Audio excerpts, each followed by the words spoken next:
Let's talk. What you wanna talk about? Let's talk. What you wanna talk about? Kitchen talk. Let's talk. What you wanna talk about? Kitchen talk. Let's talk. Conversations that cool. Kitchen talk. Let's talk. What you wanna talk about? Kitchen talk. Let's talk. Conversations that cool. Let's talk. What you wanna talk about? Let's talk. What you wanna talk about?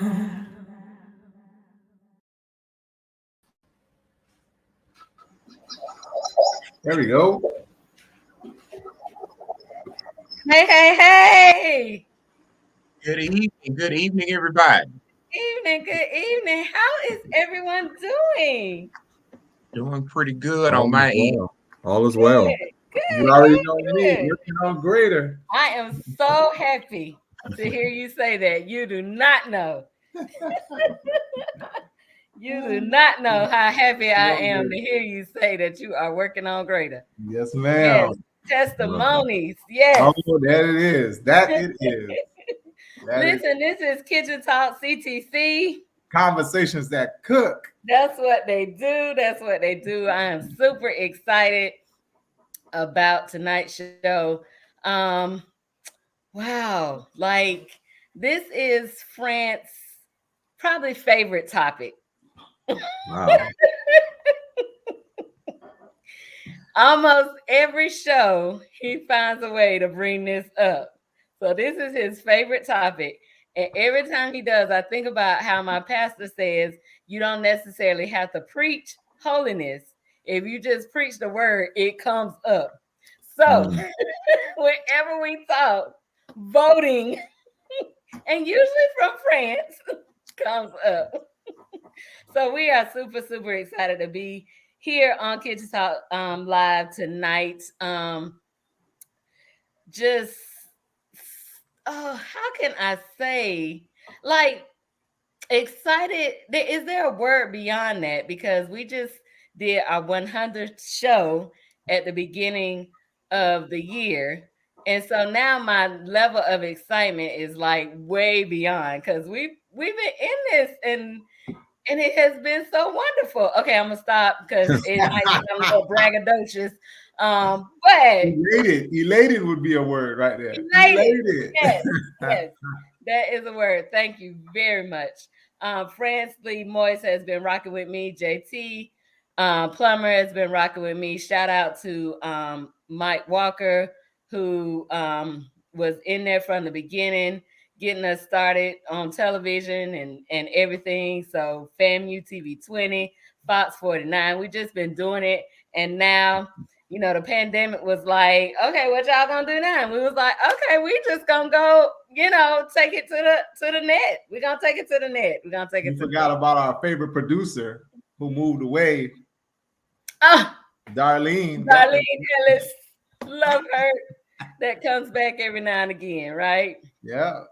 So tonight we are talking about voting, which is very important and very befitting, because we have also this whole month been celebrating Black History and talking about the positives and the things that we have yet to see happen, the challenges and everything that goes on, and us celebrating this month and even beyond that, because we are Black 365, 66 in the leap year. And we do not apologize for it. Power to the people, right?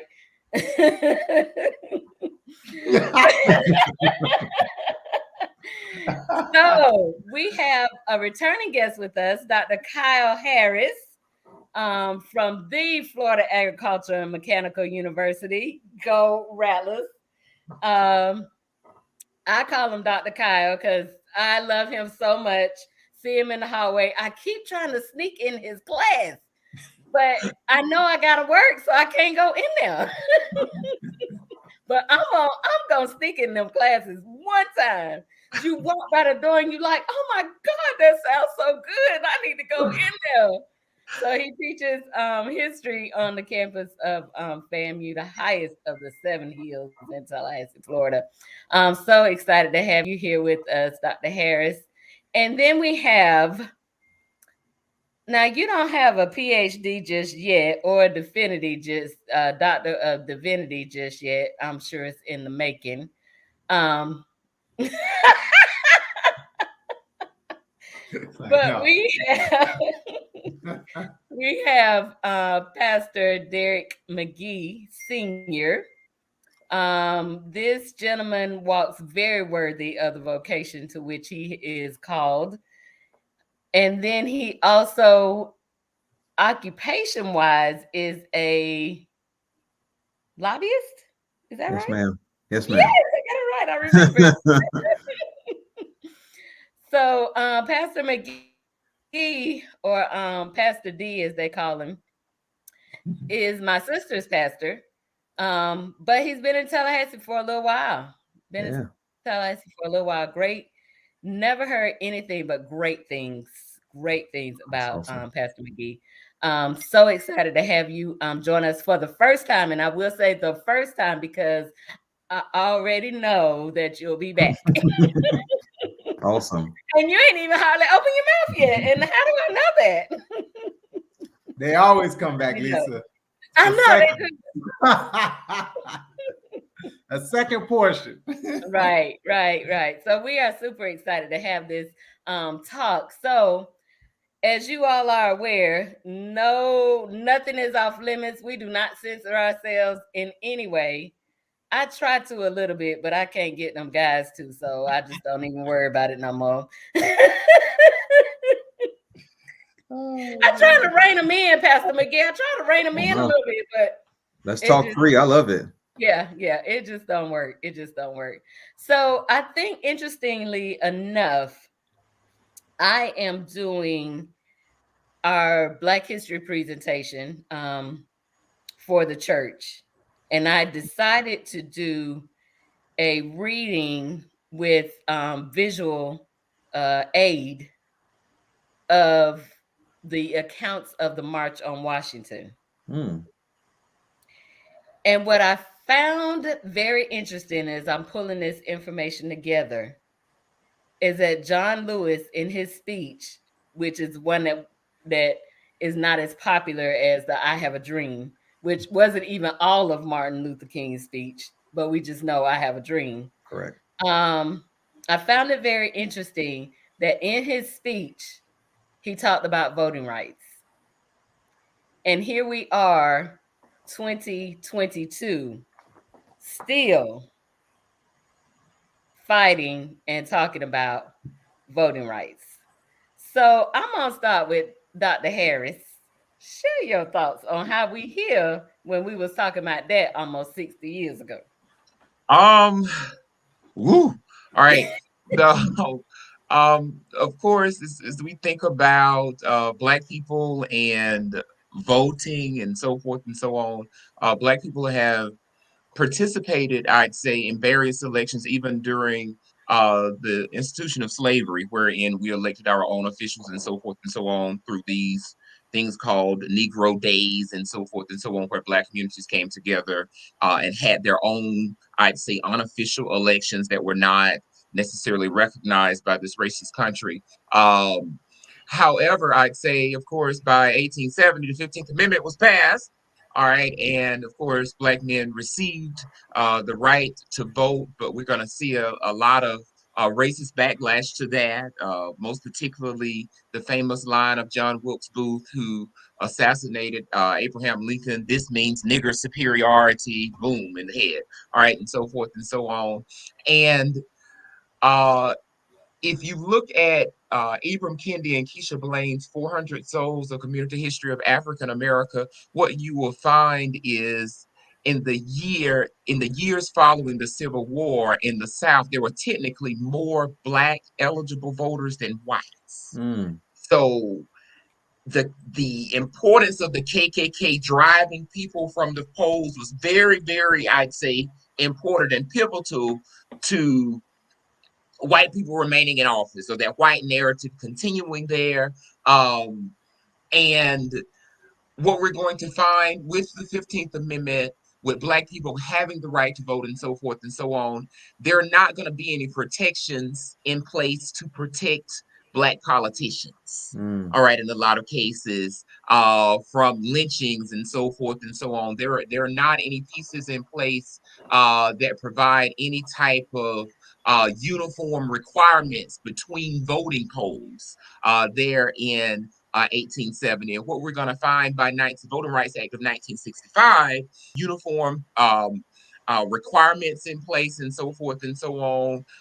They're doubling down on discriminatory practices, all of those poll taxes, all of those marble tests and things that they do. And sometimes they do that in church where you guess the marble for $2. I'm like, oh my God. Guess the number of marbles. So all of those things are going to be outlawed, most particularly, I'd say, by 1965. All right, so Black people can freely go to the polls and so forth. And of course, in 1920, women, have the right to vote. Now, that was white women, all right, and it was clear. Ida B. Wells can tell you that they didn't want Black women to vote, all right. But all of those things came together for us. However, in 2013, Eric Holder challenged Shelby County, Alabama, most particularly because they were arguing that they could purge the rolls and most particularly make up their own rules in regards to purging rolls there in Shelby County. And prior to that point, the Voting Rights Act of 1965 said if you want to change the rules, you have to receive federal oversight. Federal government has to approve it because Alabama, Georgia, America, you have a history of discriminating against Black people. All right. You are not quote unquote redeemed. All right. Those people are still alive. Those racist people have children. Racist people raise other racist children. All right. So those things are in place. So you need to receive federal oversight and what is going to happen there. And it would just seem odd that the Attorney General of the United States can challenge a county and he loses. All right. So at that point, and they're going to argue in Alabama that there is no need to have federal oversight anymore, essentially arguing there that racism doesn't exist. That was a relic of the past. So now we can purge rolls when we get ready. And what we're going to find is in a lot of cases, most particularly by that of the Trump administration and so forth and so on, tens of thousands of people are going to be purged from rolls. Different identification requirements are going to be put in place. That is gonna make it very difficult for poor people, which are overwhelmingly Black and brown, to be able to have the right to vote. All of these pieces that we even see down to this very day, with Georgia passing these pieces wherein you can't give people water at the polls and so forth and so on. I don't know where the Holy Spirit is leading me, but I'm gonna have some cookies and some punch in my trunk on election day in Georgia, Miss Lisa, but I'm trying to see whether Mama knows is going to get me out of jail. All right. So all of these. I got you. I got some bail money. I got you. So all of those pieces are in place in essence to make it harder, I'd say. With prior to this point in Georgia and in Florida and so many other places, you had drop boxes for individuals. Black people, in a lot of cases, my cousins work 12 hours. All right, you work 7 to 7. Sometimes you can't make it to the polls and so forth and so on. Those drop boxes were in place so that you could vote after the fact or before and so forth and so on. So all of those pieces now, you're having these drop boxes in a lot of places, being placed inside of buildings and so forth. So when you get off at 7:30, you can't do it, or you're gonna have to take personal time off just to vote. So all of those pieces are being put in place now, I'd say, to make it harder for Black people to vote. And what we had was that Freedom to Vote Act and that John Lewis Voting Rights Act bill. Both of those bills stalled. Mm-hmm. They stalled, all right? And it became crystal clear that they were not going to pass. And I'd say at this juncture, we just have to hold these politicians accountable, vote these people out, and keep it moving. And I know that, the president and the vice president and so forth, they did everything that they could. But in regards to those pieces, I think in a lot of cases, it was too little too late, all right, to start on that, all right? And it's just like, oh, Martin Luther King Day is coming up. So let's see, can we fight this so that people can have the right to vote? And it's like, sir, ma'am, Too late. It's just too late. All right. You've been in office almost a year. All right. That should have been a major item in the beginning. However, there's still time. All right. But as it relates to centering these things about Martin Luther King Day and so forth and so on, it was just too little too late. So you have to wait for the next, I'd say, election cycle. And what Maya Angelou says, Miss Lisa, when people show you who they are, you believe them. So Believe these them. Republicans The have first shown time. us. Okay, the first time. All right, Right. so they've shown us who they are. So get them out of office. All right, and so forth and so on. So I say that's how we've come back to this place, most particularly because of the Supreme Court decision of Shelby County, Alabama versus Eric Holder and the decision that came down there. Wow. Wow. Wow.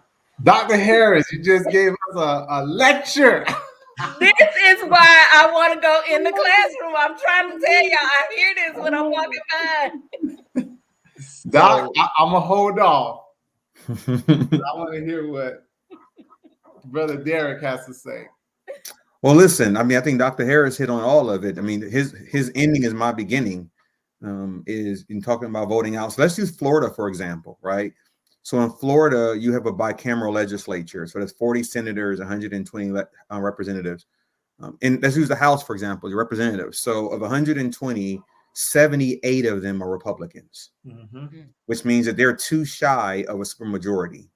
What that means is you can pass anything you want to pass, whether Democrats vote with you or not. And honestly, right now with 78, you don't really need the Democrats. Even if they debate against the bill, is going to get through. And on the Senate side, it's like 26-14, 27-13.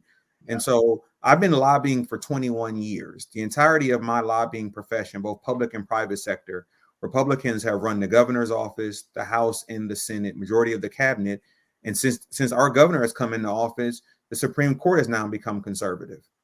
And so you see certain things happening that any one of us would notice. Some of these things are not going, or you can either argue they're illegal activities or definitely questionable. And they usually lose in the lower court, but the lower court usually going to get appealed because the ultimate goal is to get it to the Supreme Court, because the belief is that the Supreme Court is going to always align itself with the governor.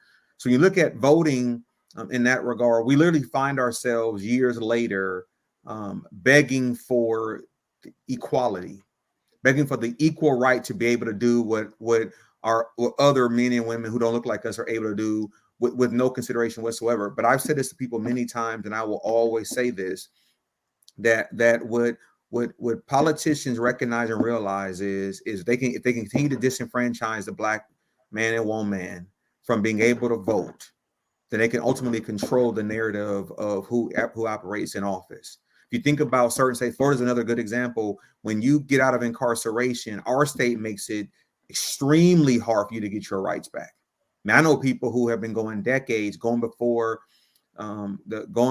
clemency, and finding themselves walking out where literally you're finding the itty bitty minor thing they've done to keep them from doing that. Because the fear is if you restore the rights of the Black man, right? I mean, use a Black man more than anything else. You restore the rights of the Black man, that ultimately that voting bloc can turn the narrative and turn the direction of those who operate in office. And so you'll see things.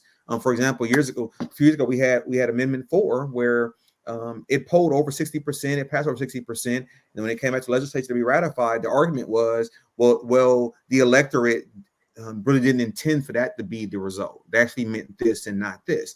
And so you start having that. And a challenge with that interpretation is that when one party has that big of a lead in both chambers, you can ultimately say you're speaking on behalf of the people. And now you're changing that narrative. So Dr. Harris was saying, giving us the history lesson, which is necessary. What I always try to say to young brothers and sisters is it is a blatant insult to our foreparents when we don't understand the blood, sweat, and tears that was shed for this right, and we ultimately say my vote does not matter. We need to understand how important that is. Dr. Harris brought up the current activity of the Voter Rights Act in DC, and how national television showed President Biden, Vice President Harris in Atlanta doing what they were doing, but any one of us knew that they were too late. You know, you can look and say we control both parts in DC, but you don't, right? And so what's ultimately happening is everybody celebrated, depending what your party affiliation was, they celebrated when Biden won. And I said to people, and I believe this, I work in politics, the city for city local government, the power in local government is not the mayor. It's going to have to be your city or county commission. But in Tallahassee, the power really is the city manager. Yep. Right? You look at statewide, you can look at the governor, and governor is kind of powerful, but the legislature ultimately are the ones who are passing laws. Same thing in DC, but we don't understand that. And so we have to understand as a people that when we go to the polls, the names below the top of the ticket are critically important. My thing has always been this, that federal government and national politics irritate me, but local politics affect me. Right, I have to know who's that judge that's running, right? Who's that city and county commissioner that's running? Those are the individuals, when their activities go into place, they have a major impact on my life. I'm not saying to ignore DC, but a lot of times when we look at, if you look at the ballot, sometimes they'll put down a judge's name and say, do you want to retain them, yes or no? Most folks either ignore it, they'll say yes. We've done no research on that judge whatsoever. Some of these judges who are being retained, if you look at their docket, you look at their history, their guilty record is heavily inflated toward one race, usually our race. But we ignore that. And so I'm talking about from a voting standpoint, the mouth and the power is in the vote, right? The mouth and the power. This is why Dr. Harris mentioned why they try so hard. I want to keep us generally and then keep Black women from voting. Right. I'm gonna give you another statistic that I think is important. So Governor DeSantis won the gubernatorial election in Florida in 2018. If you actually research that, in almost every poll leading up to that election night, Andrew Gillum was in the lead.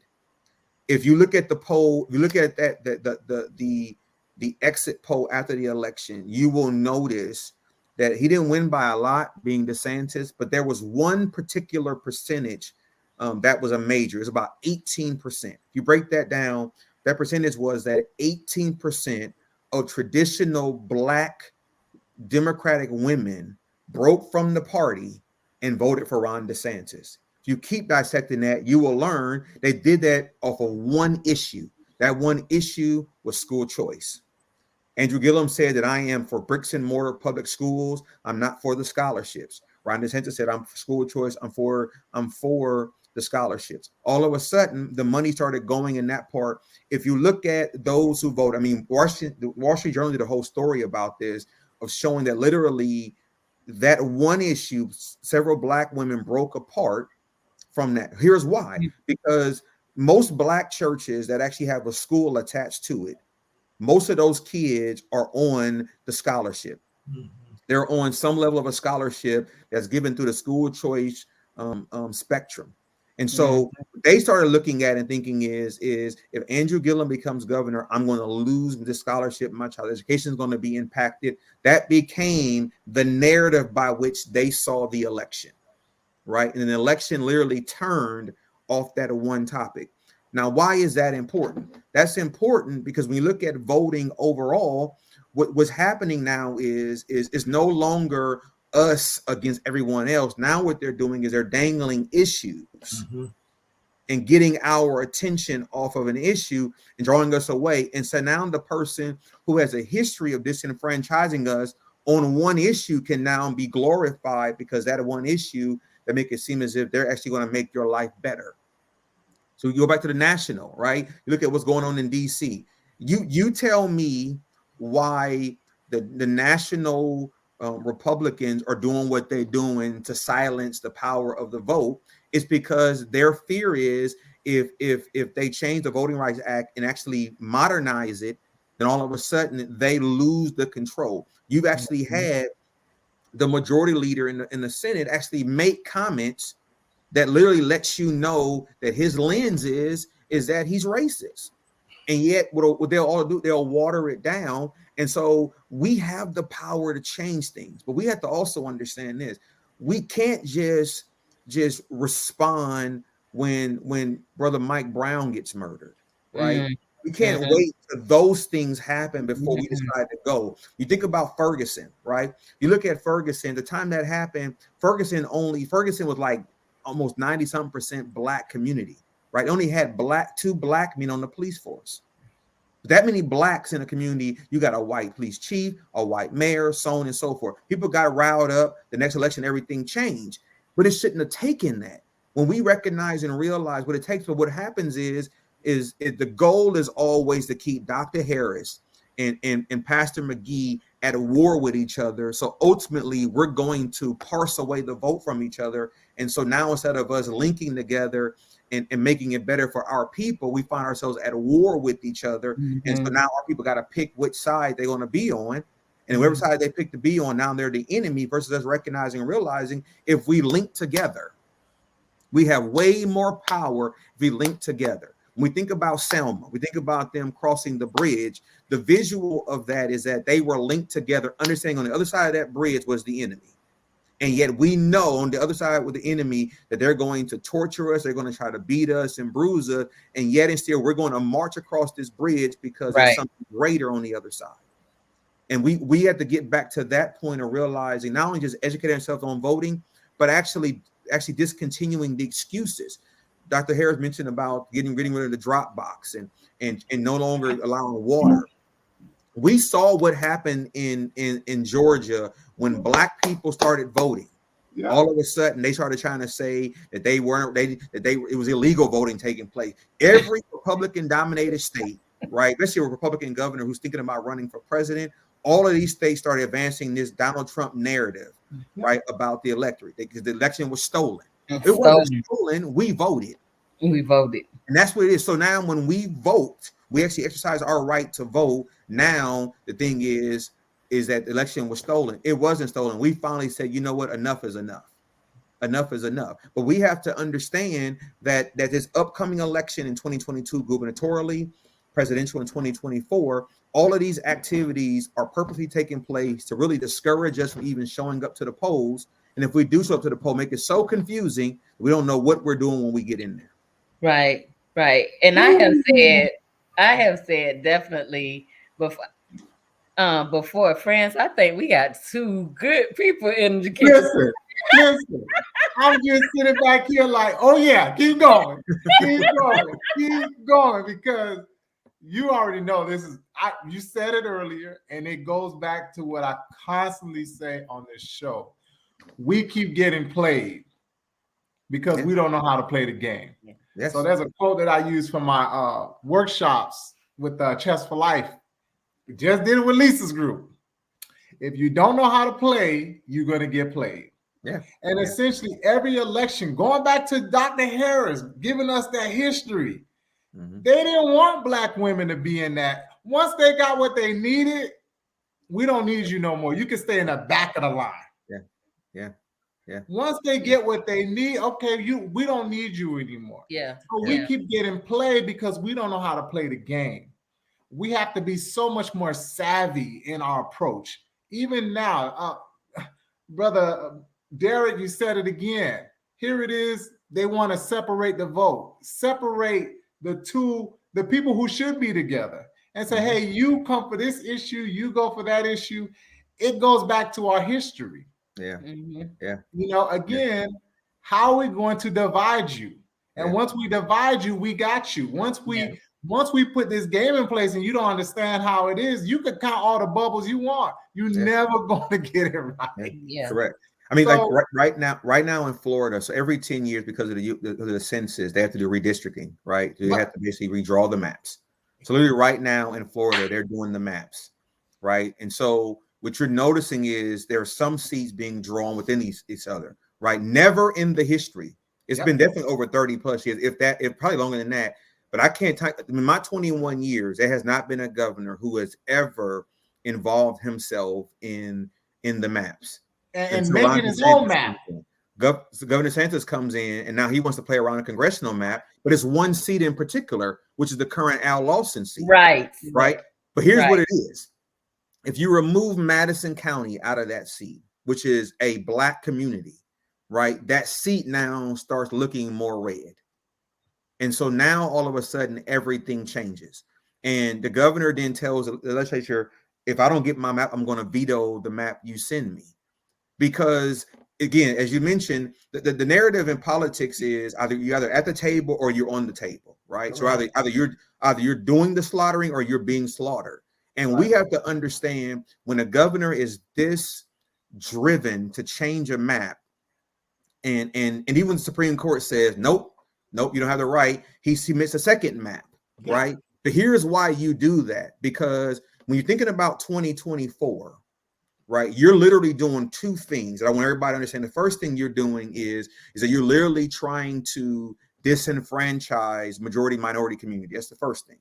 Second thing you're trying to do is you're literally trying to change the map so that the presidential election ultimately is determined by the state of Florida. Correct. And mainly by the Republicans in Florida. So now everybody is idly worshiping our state. And when this governor is being considered to be running for president, he's trying to do today what he believes necessary to help him out in 2.5 years from now. The challenge is, stop you for just a second. Yes. I got to. Okay. Because that's what we need to do. Mm-hmm. See, we're always behind the 8 ball. Already now we need to start going back to Barack Obama's presidency. And you said this is another key word when it comes to voting. Yeah. The key word is consistency. Yes. We can't just wait and vote for the presidential election. We can't just think about these big ones. We also got to think about the midterms. Yep. We got to think about our city officials. All of that is continuous. Yes. And when we don't do that, we put people in place who don't usually see things our way. Correct. And that's because we wait till it's too late. Yeah. So even now we should be looking at not just the next 2 years, the next 4 years, but the next 8, 10, 20 years. Yeah. I like the current administration. Yeah. Quote unquote. Yeah. But there's a lot that they could be doing now, right? They've done some good things, but there's so much more if we let's put it this way. When Barack won his first election, I already said we need to start thinking about midterm, and we need to start thinking about who's going to take his spot when he was out of office, because he never lost. When he was out of office, that's the situation we fell into. We fell into a dump situation where we didn't have the best person to represent us and what we thought should happen moving forward. Mm-hmm. It was whoever, it's up for grabs. And it Mm-hmm. shouldn't be that way. At this point, we really have to start So thinking. are you saying that Hillary wasn't the best candidate? No, she wasn't. No, she wasn't. Even Absolutely not. Biden's not the best candidate. And I can say that now. I'm happy he won. See, And he Lisa, was- the challenge also, though, is, and here's what the difference between Republicans and Democrats, when you look at somebody, especially let's use statewide, for example. Statewide, Republicans in Florida do a really good job of keeping a starting 5 in the bench. Democrats don't. And so right now, for example, you have one statewide Democrat, which is Nikki Fried. Somebody's convinced Nikki Fried to run for governor. No poll has ever given Nikki Fried a chance to win governor, but she jumped into that race, which means you ultimately are forfeiting your current statewide seat to run for a seat you can't win. Now you got Charlie Crist running again for governor. Then you got Annette Taddeo running for governor. You got 3 individuals running for governor, and none of the polls show them even in the striking distance of beating Ron DeSantis. So ultimately, Ron DeSantis is raising presidential money in the gubernatorial election. Again, He has splitting over the vote. 100. Say again.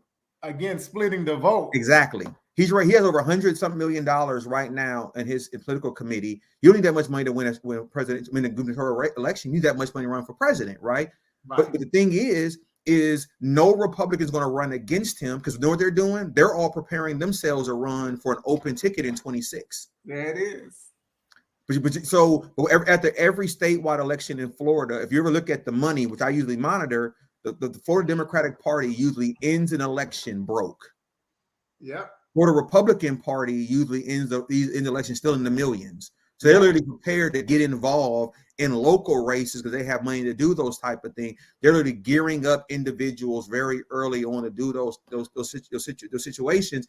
And so we're always, we being the voters, We're always behind. Now, you also think about this. Florida, if you look at the midterm elections in Florida, the incumbent very rarely loses in the midterm elections in Florida, because most times the voters who show up in a presidential election, they're not coming 2 years later for gubernatorial. And so you can almost walk into that victory in a midterm election, because we're not going to go vote.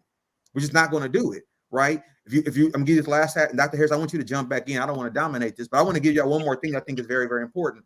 When Rick Scott ran for governor in 2010 and 2014, he ran against Alex Sink in 10. Yeah. And he ran against Charlie Crist in 14. If you look at those polls, Rick Scott never led in any of those polls. Matter of fact, he never got above 35% in any of those polls. What he did was, he outworked them. But also what he did was he found one or two issues that resonated. He rolled those issues. But the weekend before the Tuesday election day, right, Democrats in Florida always put their money in souls to the polls. Yeah, those 2 Sundays, they put a lot of money in souls to the poll. So what Rick Scott did was, a weekend before that Tuesday, he dropped $12 million of his own money that weekend for TV ads. The same weekend he did that, Charlie Crist's campaign was going broke, so they couldn't compete. And it ended up happening on election day. The result was the incumbent governor won. Every poll showed him losing. He won. Why am I giving that to you? Because it is easy to see how this all plays itself out. How it plays itself out is for us as a Black people, if there's not an issue or a person that looks like me that's really hitting my issues, I'm not interested. Not interested. 2008 President Obama election, we showed up in major numbers. That looked like us. Right. Looked like us. But if you watch his time in office, most of the time in his office, he was dealing with, at a certain point, with a Republican-led Congress. Correct. It was hard to get anything done when Congress is not your same party. And again, happened during midterm. We did not go back and vote. Exactly. To give him the power he needed to do the work that he needed to do. And so right now, what's happening with the Voting Rights Act in DC is that McConnell and all those guys are playing these games because they're wanting to flip Congress this November. And so they can keep disfranchising the people, not giving them the rights that they should have, because they want to flip it this December. Remember now, U.S. Senate is 50-50. Separates them is Kamala Harris. But it's 50-50. And you got one Democrat who's always leaning toward the right. And so the point of that is voting matters. And when we look at these things, we have to understand that literally sometimes moving one person out the way changes the entire narrative. The whole game. The whole game. Dr. Harris, you got to come off mute, brother. Yeah, so I was just letting you all talk. I'm right. Just feeding into what you all were saying there, and it's just important that, as you were saying, sometimes you have various political candidates and so forth and so on. They come in and divide us on issues and so forth and so on. That's why it's just so important. I was reading this book by Barbara Smith, The Truth That Never Hurts, writings on race, gender, and freedom, building coalitions, all right, around collective issues and so forth and so on, just remembering those pieces. And as we look here at Barack Obama and so forth and so on, you can essentially figuratively arrest a president when you don't come back out for those off-cycle elections and so forth and so on. And you're looking at the president as if he's incompetent. But in a lot of cases, we have a checks and balances system. All right. The president is just signing things off. All right. Congress has to legislate. All right. And when you don't have those people in place, things happen, most particularly as it relates to the voting rights, those 2 voting rights bills. All right. They put that filibuster in place. All right. What is this? 60, 70 years ago, that filibuster was put in place to stop African-American civil rights legislation. All right. Joe Biden has said the filibuster was racist. Barack Obama said the filibuster was racist. So why keep it in place if it's racist? So that's the part that gets me. And even when we were around Martin Luther King Day, it was like, let us temporarily remove the filibuster and pass this and then put it back. WTH, why would you put it back? Listen. He used it when he was in Congress. Come on now. and that's why it's just so important. And all of us have work to do, all right, Yeah. in our Yeah. respective fields in Right. regards to enlightening people. Yeah. And I won't be critical and say that we have to do this and so forth. So when I do that, it's just like, so Kyle, what are you doing? Yeah. Correct. All right. So with those pieces, it's like it just went over the top of the average American citizen's head. It's just like, so you're gonna put it back after you pass the bill that just kills it. And what that filibuster does is we very well know, instead of it being 50-50, all right, and Kamala walks over and breaks the tie per se, now it's 60-40. And Miss Lisa, we knew that from the beginning. And like we said, too little, too late. We knew we were not going to get 10 Republicans to pass these voting rights bills and so forth and so on. It was just impossible. And when you have those pieces in place and you continue to allow those pieces to, when you continue to allow congressmen to put those or to maintain those racist structures, it will continue. All Now right. let, So let- forth let and me so let on. me let me add this, Brother Harris, Mhm. because just think about this. Here we are, 2022, and we still need a bill to ask permission to vote. Mm. We still need a bit. We still need somebody to tell us, the same people that's paying paying your salary. We still need your position. We need your confidence to say, okay, yeah, you can pass this, and now you get the right to do something you should already have the right to do. Period. The white man had the right to do it without a bill, Mhm. but yet black people still need a bill, and women. See, I think that's the piece where we miss. Where you said a word early, and I said, "Oh, you got to come back to it." Building communities. Mhm. Georgia is doing that. It's not Mhm. about white or black anymore. Yep. It's about how do we push our community and put our community in a better position where we have hospitals, where we have resources, that they're not taking away something that should be our own right. That should be your Mhm. right. Now here we are, 2022, talking about, I hope they pass the bill Mhm. so Mhm. that we could do something that we should be able to do, period. Right. Mhm. Yeah, and That's it's like, really my biggest question, and it always is my biggest question. First of all, I have been very jaded. I vote, don't get me wrong, but I'm always very jaded because I always feel like no matter who we vote for, whether they say they're on our side or not, sometimes they're not doing things for the people. They're doing Mhm. things for their own personal gain, vainglory, or whatever. And that's, to me, across the board, black, white, purple, green, whatever color it is.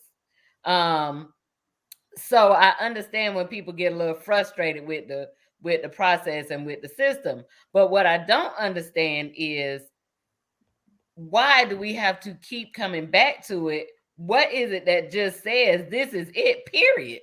Why every so many years you got to say, okay, you can keep doing this? What do you mean? When do we get to the all men are created equal, period, and point blank, and we done? Let's take the bill away. I mean, I'd say, Miss Lisa, it's just, I don't know if it's because the election cycles are every 4 years or every 2 years, we tend to forget. And in a lot of cases with politicians, you get a stereotype about them, telling LIESs. All right, in a lot of cases. But my thing is this. All right, if you tell me you're going to do one thing and you didn't do it, I'm sorry, you have to go. I love you, but you didn't do what you said you were going to do for us. All right, and so forth and so on. And once we start holding these politicians, these leaders accountable for what they say they're going to do, all right, these types of cycles ultimately will continue. And it's just like you have to put the right person in the position to do the work. You're so not brother, there for a photo op. All right, you're not there for the limelight. All of those things are secondary, as I put on my Facebook status today, to the work. All right, Yeah. that you're doing. So just I'd say just going back to holding them accountable. And then one other thing I want to say about the filibuster, and I'm going to leave it alone. You have all of this. What is this guy's name down here? DeSantis, with this anti-woke legislation and so forth and so on, wherein as it relates to this new thing with this new backlash against critical race theory and all of this thing, and we don't want our white kids feeling uncomfortable in schools and so forth and so on, We as it every relates day. exactly as it relates to history. However, all right, if you know the racist underpinnings of the filibuster, more Black people or just more people in general would be outraged. Again, so that's why it's so very important that we tell the whole story of this country and how things came to be and the reasons why they came to be. And I'm not saying teach racism to kids in first grade, but by the time you get to physics in 10th grade, you should know the racial underpinnings behind these structures and so forth and so on. And therefore, you will be more aware when you go to the polls of what you can do, what people can do to you, and what they cannot do to you. And what history has shown us in regards to what racism has done to Black people. And once we realize are able to identify racism, all right, we won't allow it to continue to happen. Another thing I want to say, I'm gonna leave it alone. All right, you hear people talking about, my vote don't count, and all that kind of carrying on and so forth and so on. And you hear it, but my question is, my thought process is examining why that contingency of people are saying that their vote doesn't matter. Something is going on in their communities, all right, wherein the potholes in the road, they have remained that way for 10 years. You get what I'm saying? The food deserts have remained for 10 to 15 years. You've had politicians come in time and time again to say, we're going to do this for you, we're going to do that for you. You can be so poor, all right, until you won't vote, all right, especially when the raises never come. You get what I'm saying? So in a lot of cases, we have to begin to examine why these people are saying what they're saying. It's not that they're just being ignorant and stupid and da-da-da-da-da and so forth and so on. It's because we live in a system wherein these individuals have been repeatedly abused and exploited. And once we get to the point where we won't allow that anymore, individuals will wake up and be more galvanized to go to the polls. Going back to the whole little piece with the felonies and so forth. So we voted on that in 2018. All right. And it seemed as if, Miss Lisa, it was supposed to pass. All right, and Republicans gagged. And then it's like, no, convicted felons don't get the right to vote now. You have to pay off your fines. And it's like, no, bro. All right. Like, we voted on this and it passed, but y'all slept on it because you didn't think it was going to pass. Right. So those types of pieces, we just have to continue. We have to realize that as in 1870 with the KKK and what they did to terrorize Black people and exploit Black people and so forth and so on, you have similar agendas in place today to divide and to conquer. Again, building community, building coalitions, enlightening people, educating people, engaging people, being sincere, being committed, being vested in your community. And once people realize that, all right, I think they'll jump on board. So that's why I wanted to get you right there, Doc. You said it. You said it like 3 times, and I said I got to put it in because we keep waiting for the outside person, right? Who keep coming in and say, "Oh, I'm going to do it. I promise. I promise." When we really should be looking inward, because that inward person knows the community, and I'm not just talking about Black folks. They know the people, and that's why Georgia. Man, Stacey Abrams understands the people in that community. They know her. It's not all we just met her on TV or at the church service that Sunday on Voteless People's Souls to the Polls. That's when we met her. No, we've been met her. We saw her at the barbershop. We saw her at the supermarket. She goes to the schools. I know Mr. Harris. Dr. Harris works at the local university. I see him here and there. I know Mr. McGhee. Mr. McGhee is on lobbying for us, pushing for us.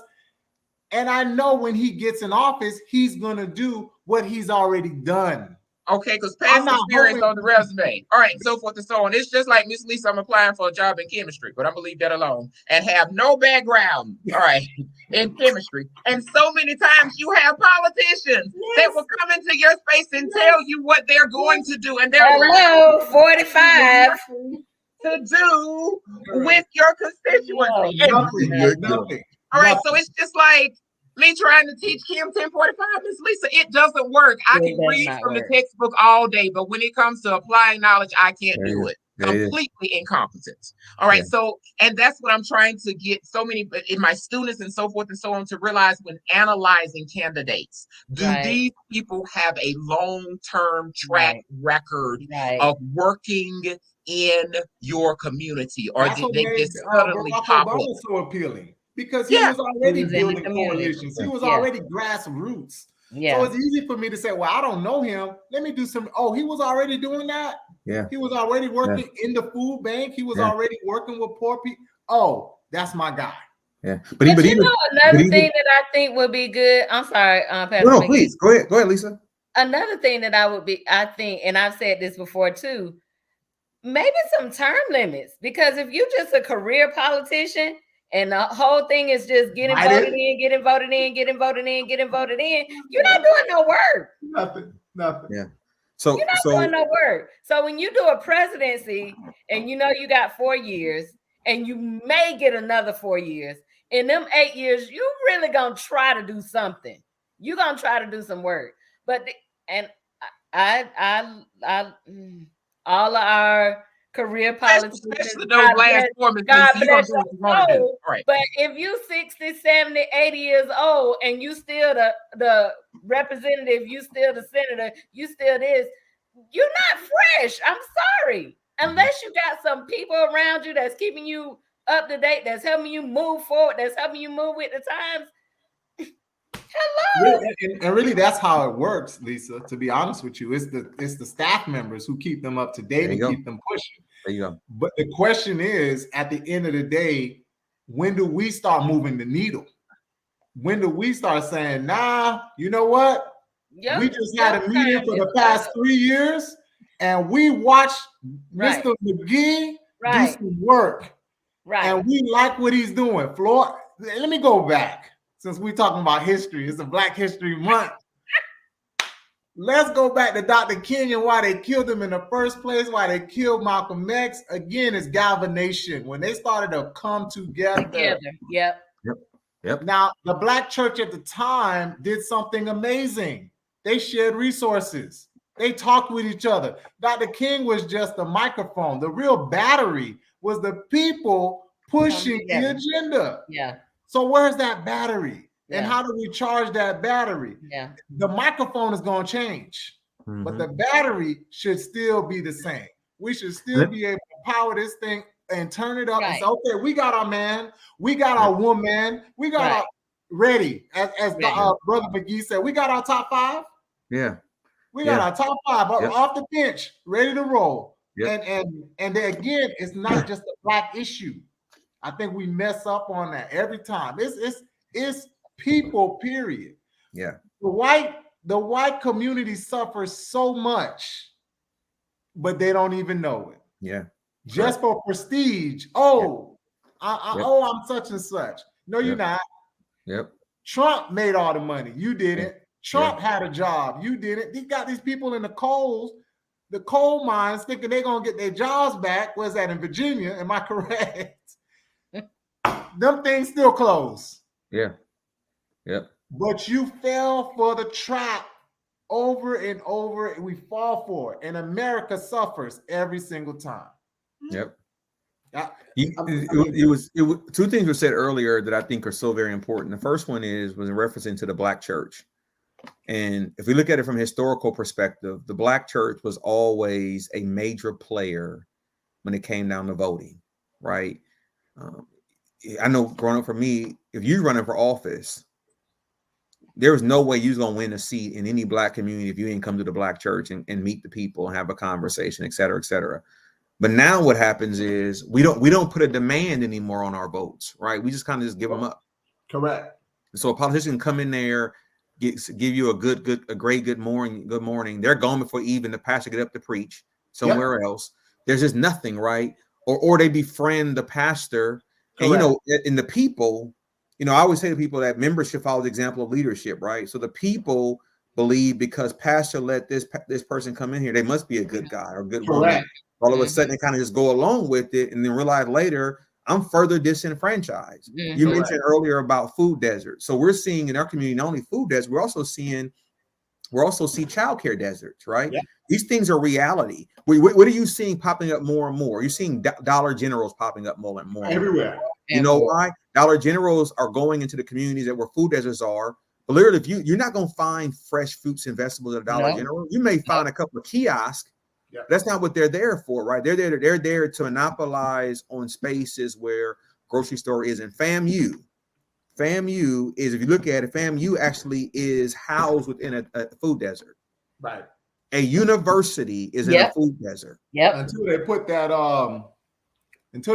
Publix. Did they put that Publix? Across The Greenwise. The Exactly. Greenwise, right. Yeah. And the Greenwise really ain't for y'all. There you go. Thank you. That's all a part of, I call it the Jameis money, right? When they won a championship with Jameis, all of a sudden you start seeing College Town get built up. Yeah, everything started coming, right? Yeah. Right. But you're right. That Greenwise that is a border. They built the border. It's across that railroad track. Y'all. That's a border. And there's no sign for it on One-ish. Okay. There you go. You were where I was going out to Harris. That's true. If you look at things take place, it is a clear indication of how this is supposed to play itself out. The Black church, again, used to have a major role. It was Richard by Dr. King. So when I grew up in Los Angeles. My dream was to go to USC. I got into USC, just couldn't afford to go. My cousin lived in Atlanta when I was in college. So I went to visit her one year for the summer, and just fell in love with Atlanta. Always been admired Dr. King. Got a chance to tour so many things in Atlanta. But the one thing that I learned in my research that many times we're going to talk about is that the message of civil rights was much bigger than a speech, right? If you ever listen to it, they were talking about economic empowerment and social empowerment and voting empowerment. But also what was said earlier, I think is so key is before Dr. King ever gave a major speech anywhere, they would convene usually the night before, and it would be clergy and foot soldiers meeting in some gathering, having a conversation. Dr. King may be in and out of that town in a matter of days to, let's say, a few days, right? The work got to still be done. The work was being done by the people who lived in that community. And as you mentioned, Dr. King may have been the mouthpiece, but there were people behind the scenes doing the work. John Lewis was already doing work when he got recognized by Dr. King. He was already doing work as a student when he got put on their radar. So he didn't start doing it after he got recognized. He's already doing it and it got recognized. He was already going into hostile territory and environments. You look at things right now.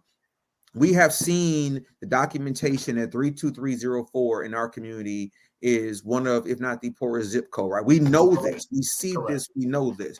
And yet our fight today as a people, our fight today now is who got the biggest church, who got the most members, who got the biggest parking lot, how many people you see in East Sunday, Doc. We've now become that argument versus recognizing the power that we have when we come together. The greatest way to keep us from winning is to separate us. Is to get us to begin a war with each other, begin to look at each other and tear each other down. Is all of a sudden you start, I call it the dangling effect, right? You find that one thing that get Dr. Harris's attention, you start dangling out in front of him. Now, if you lure him in because of his influence, right? Those he influenced will follow him because he's been drawn away, right? And that's what begins to happen. I mean, now you're seeing even our HBCUs. Now you're starting to see white men and women now find themselves coming to our universities and benefiting from our education. When many people said, when I was at FAMU, 96 to 2000, we were Princeton Review College of the Year. Yeah. Right. And then people start talking about, well, that's not really what it means. It means this and not that. Hold on now. She's trying to say that we're not educated as a people. And a lot of us, we chose HBCU, right? It wasn't like there's only the option we had. We chose it because we're proud of who we are. I have no regrets about my education, none whatsoever, but also understanding the labor that our people have gone through. When you think about miles that we had to walk at times to be able to vote. I had a privilege a few years ago in 2017 to go to Uganda. To God be the glory. That's all I can say, man. I mean, when you get on the motherland, you just feel like you're supposed to be there, right? I saw people walking miles in the scorching heat, in their African regalia to come to church. Yep. They would stay 4 and 5 hours. I'm talking, you talk whole about praise day. and worship services. They would stay all day. They didn't leave early. They didn't complain, right? They wore their best attire on Sunday, right? But you also saw them taking care of each other. The pastor who hosted me, he had moved in his aunt who was disabled, living in a wheelchair. And he told me in Uganda, they don't have nursing homes, right? If you're able to do it, you're supposed to move in your elder loved ones and care for them with your own resources, right? It's the mindset, it's the culture, it's the belief that we all we have.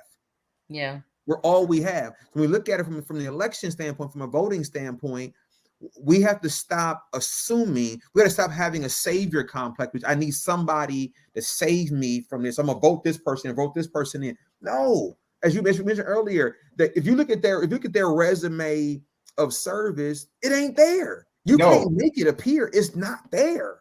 It don't just show up on Sunday. Yourself is that. And so then what you start seeing is like right now, there's a big fight happening right now with the Blueprint trying to give money to FSU for Doak Campbell Stadium. Yes. I mean, there's people out there today protesting outside of City Hall in droves. But here's the fact of the matter. I heard one lady say, "We're doing all this, and I'm gonna fight till I can't fight no more." She said, "But the problem is, they already done came in here with their vote already paid for. It's already done. It's a done deal. We're behind the 8 ball. They already done promised that vote to somebody. They'll get something in return. If you follow the campaign contributions, the answer is right there. Right? They're no longer fearful of what we can do to them because they don't expect us to ever use that power. Dr. Harris said something I think is so key. So my church is on the south side of Tallahassee. We adopted Oak Ridge Elementary School. We adopted Oak Ridge Gibbs Village, was a disabled community. Senior citizens. We do work in Briarwood. We just adopted Bond this year, right? And I talked to the families in those communities. One year, here's why we adopted Bond. Adopted Oak Ridge. I make it really quick. The previous principal called several churches and businesses in the community and said, "Can you help us? We want to, all the kids who made the honor roll, we want to take them on a field trip." Asked us to give a certain amount of money. We said, absolutely. We gave our money. I had the audacity to ask her, "Well, where are you going to take them?"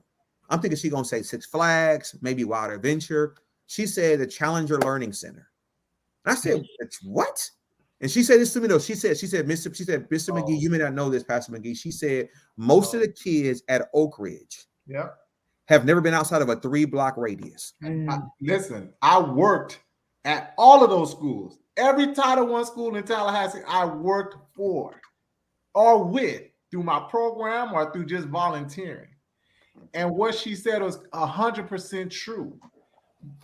They haven't even been. You're going just around the corner from the city. I took a group of kids skating to the skating center on Capitol Circle. And I was sitting next to a student. Never forget, I was working at NIMS Middle School at the time. Principal was Miss Dr. Pamela Heyman. Yeah. The student told me, "Mr. Morris, where are we? Are we still in Tallahassee?" I'm like, "Yeah, we're just up the block." To their mind, they were in a completely foreign area. Yeah. But what pains me about your statement is that they could have took them anywhere else, but they had to raise the money. Yeah, correct. To take them to they could have walked the kids there. They could have the bus service could have took them there, but they had to raise the money to take them there out of all places. And that became my awakening. But when Dr. Harris said what he said, I felt as a pastor, I felt an unction in my spirit where I felt like the Lord was asking me a question. The question was, if your church burned down today, would anybody in this community know y'all ever existed? Nope. Wow.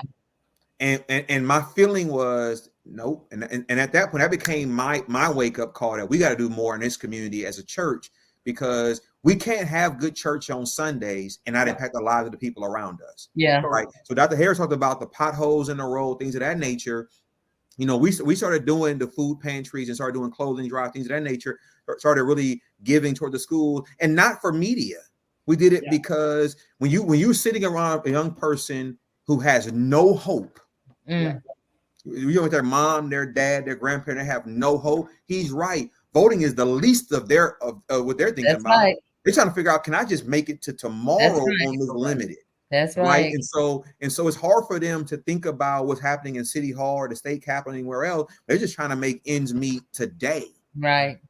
And that's what it is. They may not understand yet what the city and county commission matters are. They're just trying to make sure that, like one parent told me, Pastor McGhee, if I don't go to work tomorrow, I don't get paid. I got to Right. decide between, do I go to work or stay Or home do with I my go sick work? child? What do I got to do here? Yeah. And so I agree with Dr. Harris. It's not always that our people aren't interested, they don't care. They're dealing with the struggle of just trying to survive.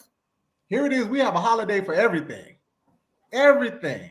But we don't have a holiday for voting. Wouldn't Nope. it be nice to say, you know what? On February 14th, Valentine's Day, we're gonna make that voting's day. You don't gotta go to work. All you got one job. To go vote. One job. Your job is to vote and spend time with your family, spend time with your community, spend time with your constituents. Nah. No. I mean, Yeah. again, we're voting people in power who are not using their power to make a difference. Right. But even going down to the microcosm of our churches, right? What are we doing? And I believe it was you, Brother McGhee. What are we doing, Reverend McGhee? What are we doing even at, oh no, it's Dr. Harris. What are we doing now? What am I doing now Yeah, there you to go. push the needle? That's a good point. How am I talking to the students, to the next generation, so that they can say, you know what, I could be Dr. King. I could be better than Dr. King. Mm-hmm. I have students who say, Mr. Morris, I want to be like you. No, be better than me. Be better. Because you are better. You're Yeah, a better be better. version. Be So better. how can we start pushing them to that next level so that they can be better? Right. We had a group of people on our show. I can't remember. It was a while back. They talked about this church edifice that they were building. And I said, what a great idea. They brought all these other churches together to build this beautiful edifice. And I said, man, that's a great idea. You remember that? You talking about OS. Yes. Yeah. They came together. We're going to build this church. I said, okay, now that church is built, what you going to do next? Yeah. Are you going to help the other churches build their edifices? Are you going to help push voting right? Are you going to help push better education? Our school board members who sometimes are, how are we going to take them out of place and start talking about what's happening in our school systems? Well, I mean, if you could build a church, why not build a community? Yeah. Yeah. If you could build a community, why not build a state? If you could build a state, why not build a nation?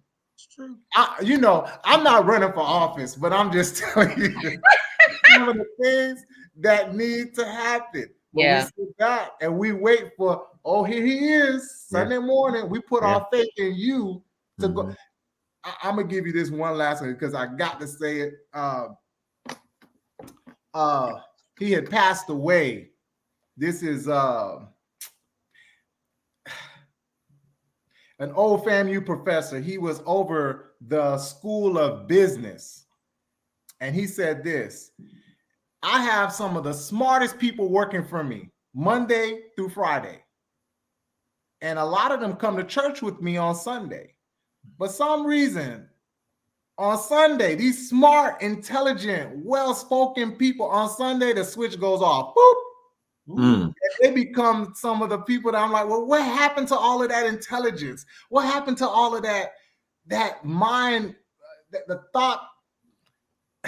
When he told me that, I said, you telling nothing but the truth, Doc. Because for some reason on Sunday and on Souls to the Polls, our mind goes boop, and we forget what it is we need to do to push our community. Dr. Evans. Dr. Evans. Before he passed away, Charles Evans. He said, man, I got some of the smartest people, but on Sunday.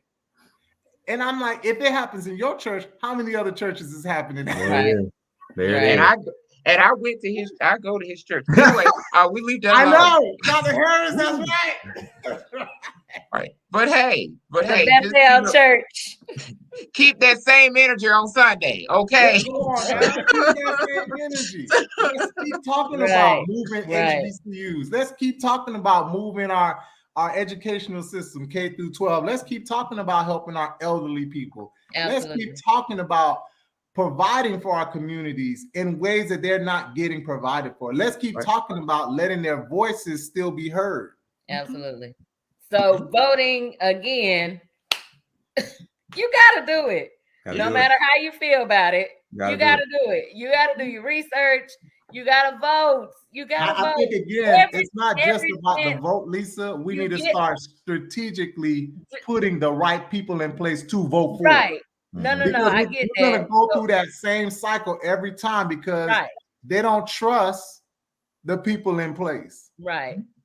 But you have to, again, you do your research so that you do put the right people in. Yep. And you don't skip a vote. Yeah. Yes. You don't skip a vote. No. You know, it's not just the presidential election. It is the midterms. You don't skip a vote. If your city is voting on whatever, if you have an opportunity to vote, you need to go vote. Yeah. It is beyond. I actually labeled this voting a right or a privilege, but it's beyond that. It is your duty. Yeah. Yeah. It is your duty. I know we're about to wrap up. Let me just submit this to the listening audience. As a person who's been doing lobbying for a long time and working in politics, I want to implore us, when you're doing that research, make sure that you are researching these judicial candidates. Yes. Knowing who's running for office, learning who's currently in office as judges at every level, right? Because we can't allow that part of the ballot to be unimportant to us. We just circling names. Right. No, you got to make sure you're educating yourself on what these individuals are doing. They're not doing what their record looks like, things of that nature. Because that's how you end up having people who serve for such a long period of time unopposed, is because we show no interest in certain parts of the ballot, or the wording is done in such a way where it confuses you. And so now you're like, I don't know what that really means. I'm just going to ignore it altogether. That's all a part of the game. It's the hope is to frustrate you to the point where you say, you know what, I'm not going to do anything with it whatsoever. Yeah.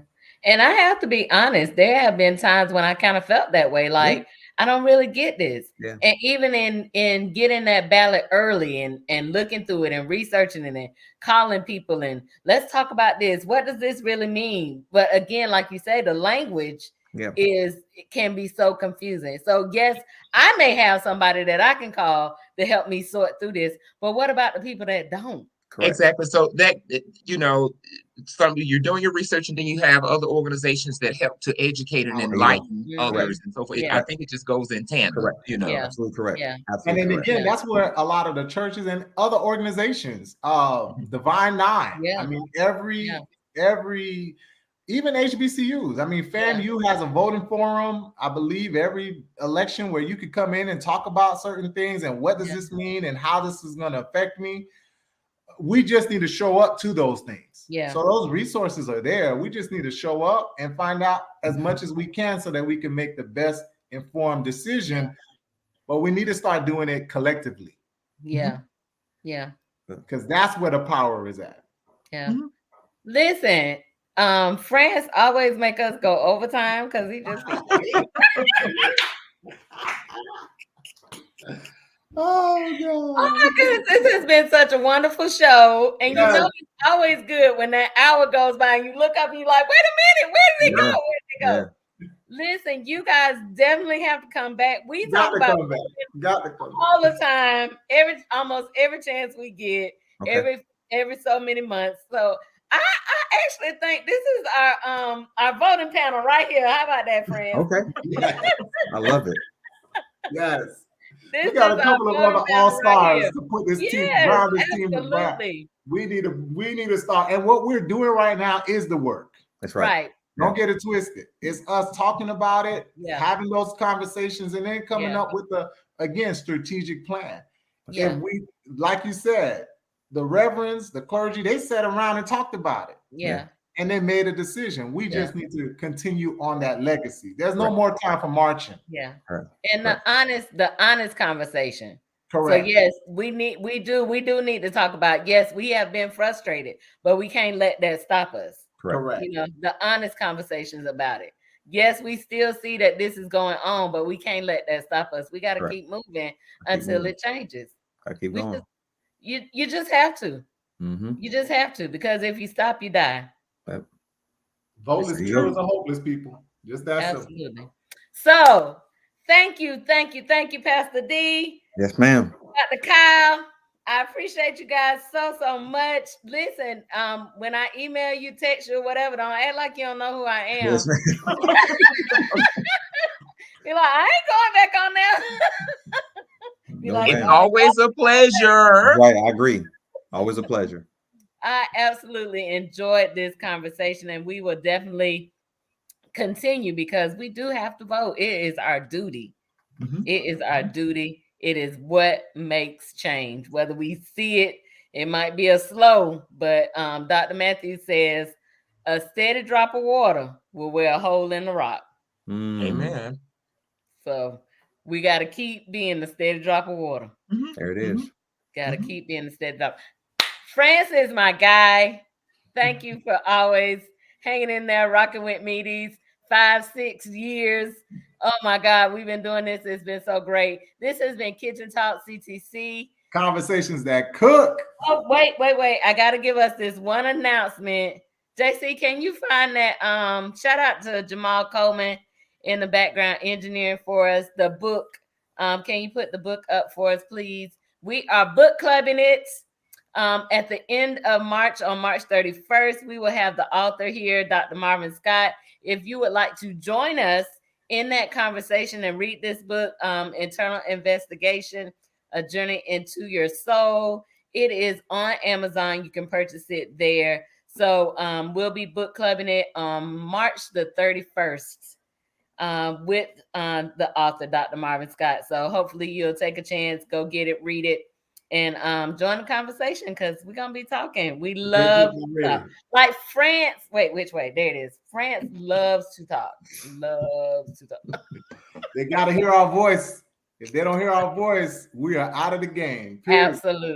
Absolutely. So thank you all so much. It has been a pleasure. Thank you for joining us tonight. We appreciate it. We will see you all back in the kitchen on Thursday, always at this same time, 9:00. And it get hot in the kitchen. That's why it kind of simmer over this hour, right?